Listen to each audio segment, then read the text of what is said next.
Jelajahi cara baru mendapatkan informasi. Download Metro TV Extend sekarang.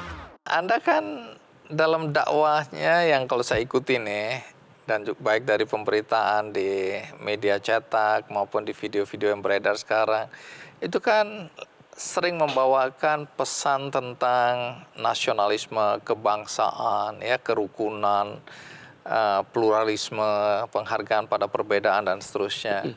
Tapi kan belakangan ini menjelang tahun politik ini kan mulai ada nih yang membentur-benturkan agama. Kemudian ada antara kelompok, suku. Nah, menghadapi tahun politik ke depan ini, apa yang Anda jadi perhatian Anda berkaitan dengan kemungkinan konflik-konflik yang memanfaatkan agama sebagai jualan di dalam kontestasi politik ini? Itu sebenarnya kan kita menghadapi sesuatu yang nggak bisa dihindari. Namanya juga pengen menang, gitu. Pengen duluan. Itu tidak harus di pilpres. Mau masuk stadion sepak bola aja sudah sama-sama punya tiket aja ribut dulu-duluan. Ya kan? Mau masuk masjid aja kadang dulu-duluan. Jadi itu sebenarnya bawaan manusiawi. Gitu. Jadi kalau ada pilpres kok rame ya dari dulu memang pilkades saja rame. Jangan-jangan sama kayak orang bertanya, kenapa Jakarta macet? Ya karena ada duitnya. Coba kalau gak ada duitnya, sepi. Apalagi politik kita ini sekarang adalah demokrasi prosedural. Demokrasi prosedural ini kan yang penting terwakili kan. Proses mendapatkan keterwakilan itu cuma ada dua. Kalau punya teman ngajak teman. Kalau nggak punya teman beli. Ini kan akhirnya jadi pasar kan. Antara manusia, kebutuhan, dan ini jadi satu. Ini demand and supply lah ya, Ya, ada permintaan ya. demand dan supply itu. Nah, tapi konteksnya kemudian sampai harus menjual agama. Ya murah kan. Jadi kalau bisa dagangan itu kan beli tapi murah. Nah, pengalamannya selalu begitu, bahwa kalau sudah berbicara tentang agama, itu kan jadi enteng kan. Pembiayaannya kan jadi lebih ringan. Karena orang membiayai dirinya sendiri, karena apalagi kalau sudah dianggap ini jihad gitu. Karena wajah itu fisabilillah bi amwalim, dengan harta keluarlah duitnya. Jadi nggak perlu beli, malah dibiayai atas nama itu. Makanya kadang kita juga mesti hati-hati. Karena nanti itu kan bunyinya pasti bahwa ini adalah bagian dari jihad agama. Nah itu jadi murah, jadi ringan. Terutama bagi bohir-bohir politik itu kan jadi enteng. Jadi sebenarnya kan tahu sama tahu lah. Dalam hal seperti ini kalau Bang Andi tanya ke saya nanya ke siapa? Kan yang tanya lebih paham daripada yang ditanya dalam urusan seperti ini. Mungkin ada imbauan Anda kepada masyarakat dalam konteks jangan sampai dimanipulasi dengan Susah. jualan agama. Susah ya, paling bisa menghimbau kan.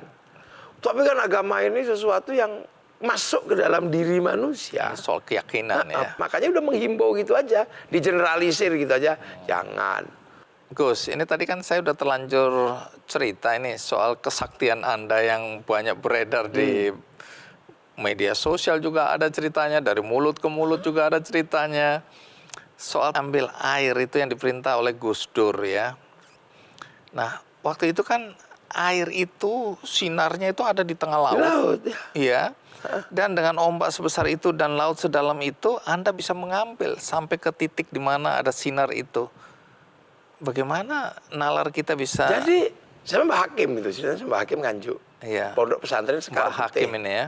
Mbak Hakim itu mursyid Sadiliyah. Wah itu laut. Nah kita itu kayak nggak inget aja. Jadi, nah itu airnya ambil ya, kita ambil gitu aja. Setelah di pinggir baru inget lah, ini kan tadi laut. Jadi itu nggak bisa diceritakan pakai logika Nggak manusia. bisa.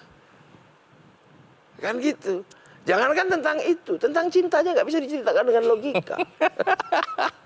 Susah, saya juga nggak bisa cerita. Jadi sering kejadian kayak gitu, Mas Andi. Terakhir ini misalnya, kita juga lupa. Ini ceritanya sekedar cerita aja ya. Iya. Di Mekah kemarin kan kreditnya luar biasa. Nih, saya kreditnya luar biasa. Jadi antara Mina sama Makkah itu tidak ada alat angkut, sudah macet semua. Taksi macet, apa-apa macet. Saya sama istri. Terus ya udah deh, kita setelah ini nafar awal kita ke Mekah. Nah, Istri saya bilang, ayo mas, siapa tahu nanti kita bisa, kalau enggak ya jalan kaki kan gitu. Orang nyari angkutan nggak ada, semua kendaraan berhenti. Tiba-tiba ketika saya keluar, itu ada bus tulisannya Indonesia. Zam-Zam Abadi itu, kalau nggak salah Zam-Zam Abadi. Nah, saya berdiri di antara kerumunan orang yang demikian banyak. Tiba-tiba ada bus itu berhenti. Kernetnya datang ke saya, Kiai ikut saya aja kalau mau ke Mekah. Saya naiklah ke bus itu, yang lain nggak boleh masuk. Isinya cuma 2, saya sama istri saya. Diantarlah sampai ke Mekah, sampai ke hotel. Sampai di hotel, saya telepon, aku sampai hotel. Mana mungkin, kata saya video call, saya sampai. Itu ingat juga ketika sudah sampai di hotel itu. Di address hotel di Jabal Umar. Tadi itu bis apa? Ini baru kemarin. Jadi ketika itu kita nggak tahu. Kita sadar setelahnya. Setelahnya, itu bis apa tadi? Oke, menarik ya. Ini pengalaman spiritual ya. Sesuatu yang mungkin secara logika sulit diterima akal sehat lah ya. Logika sederhana kita nggak mudeng gitu loh, nggak bisa memahami ya. Termasuk waktu Gus Dur, detik-detik Gus Dur mau dilengserkan itu. Ketika, wah tentara, panser, tank mulai itu. Nah, semua orang cerita, tapi saya nggak tahu ini benar atau tidak. Saya selalu menganggapnya ini hoax. Nggak tahu tuh saya, yang saya angkat itu panser apa Ada yang bilang Anda angkat dengan tangan kiri aja panser itu. Nah itu yang saya Untuk angkat digeser supaya apa? Nggak tahu arahnya, meriamnya itu mengarah kemana. Saya bisa cerita nggak apa yang terjadi? Jadi gini, Bang Andi ya. Dulu waktu Gus Dur mau dijatuhkan, semua kan pengen terlibat. Membela Gus Dur. Bela Gus Dur. Oke. Tapi kan problemnya beda. Gus Dur ini problem parlementarian. Yang datang ini ekstra parlementer. Jadi bulat aja di sekitar gedung itu. Tapi Anda sadar nggak waktu ngangkat panser itu? Ya nggak tahu gini terus tiba-tiba gini, nggak tahu itu yang saya angkat itu panser apa enggak. Tapi kata orang-orang sih panser. Tujuannya apa waktu itu Anda ngangkat itu? Agar tidak kenabrak ini kan. Orang kan udah capek. Beberapa bulan nggak tidur semua terlentang. Saya khawatirnya kalau panser ini jalan terus, ini clear kan pembersihan. Itu kan pembersihan di sekitar istana. Jadi semua yang sudah ini harus bersih. Sementara Gus Dur dengan beberapa ulama membuat orang memang tidak boleh lagi di sekitar istana. Karena Gus Dur tiba-tiba dengan beberapa kiai membuat surat pindah. Gus Dur ini kan dibikinkan surat pindah oleh RT RW untuk pindah kembali ke Ciganjur. Artinya kalau orang mau bela Gus Dur, itu ya belalah ke Ciganjur. Sehingga apa? Sehingga tidak terjadi keributan di istana. Karena Gus Dur sudah bukan presiden, sudah warga Ciganjur. Tapi kan orang nggak bisa terima, Bang Andi. Nah orang nggak terima ini nggak ngerti mau apa. Pokoknya taunya Gus Dur harus tetap jadi presiden. Para pendekar, para apa yang pulang datang ke situ sudah pamit istrinya, udah pamit mati, pamit apa. Sementara Gus Dur enak saja, ya sudah gitu aja kok repot kan. Ini nanti yang di luar ini kan banyak pas orang-orang yang sudah bahwa yang namanya bela kiainya masuk surga gitu itu udah tidur. Nah di saat pembersihan itulah mungkin itu. Anda menghindari orang kegilas atau orang celaka gara-gara panser. Jadi kesedihan kita tentang jatuhnya Gus Dur itu sudah lebih berat daripada mengingat sesuatu di luar itu. Jadi orang memang sedih, semua itu nangis semua. Hari-hari memang jadi sedihnya luar biasa. Jadi kesedihan, tapi bahwa itu tidak terjadi pertumpahan darah itu sudah luar biasa karena Gus Dur bikin surat pindah. Jadi secara fikih akhirnya kalau mau membela Gus Dur haram kalau di istana karena Gus Dur sudah pindah ke Ciganjur. Dalam wawancara saya dengan Gus Dur hari-hari itu memang dia cerita. Artinya dia bilang kalau dia nggak mencegah waktu itu pertumpahan darah luar biasa. Karena yang dari berbagai pelosok terutama Jawa Timur mau datang semua itu.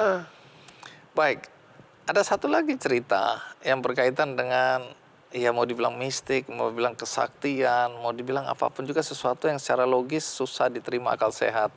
Ketika Anda pamit dari pondok pesantren Anda mau ke makam Wali Songo ya, bersiara ke makam Wali Songo. Ya. Itu kalau pakai logika saya nggak tahu. Anda jalan kaki pakai kendaraan atau apa harusnya 3 bulan, Ya. tapi baru 3 hari Anda pulang dan Anda menyatakan Anda sudah bersiara ke Wali Songo.